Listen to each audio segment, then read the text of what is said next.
Well, as we've heard, there's been some beautiful presentations, both at ASCO and at EHA, of the what I think is one of the most important current upfront transplant studies being performed, led by our colleagues in the IFM, under the principal leadership of Dr. Aurore Perot. And she and her colleagues have shown really remarkable results for what I think is a very important and novel approach, where essentially a quadruplet of drugs has been used for induction remission therapy, KRD Isatuximab. She and her team have reported that there are remarkably high response rates with this approach. There's very favorable treatment-related toxicity profile, recognizing that Carfilzomib can carry with it some issues. But that being said, the response data are superb and the MRD rates are remarkably high.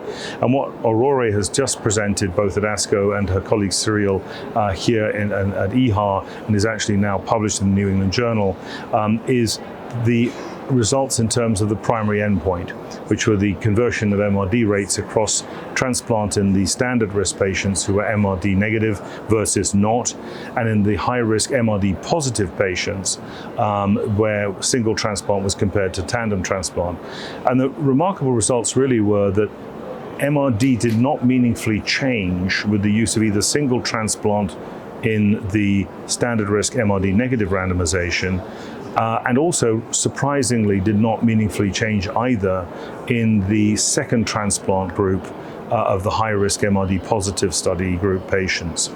So to interpret that, it just simply suggests that the improvement in MRD for the use of high-dose melphalan, be it single or double, was surprisingly negative. It did not show the difference that was expected from the original design. Now, does that mean that one shouldn't offer transplant to patients? Obviously not. It doesn't mean that. What it means is that the benefit of MRD in particular settings may be, or improving MRD in particular settings may be limited. And I think as we think about tandem transplant, the fact that that didn't add substantially to MRD improvement in that particular arm of the study is noteworthy.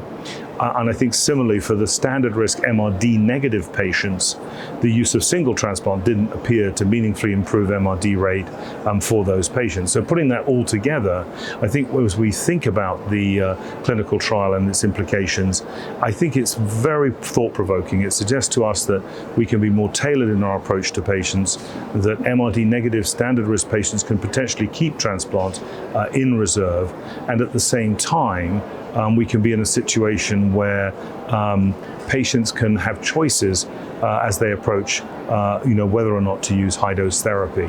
And the field as a whole, of course, is now looking at immune treatments, and these new immune therapies are likely to substantially change our treatment paradigm.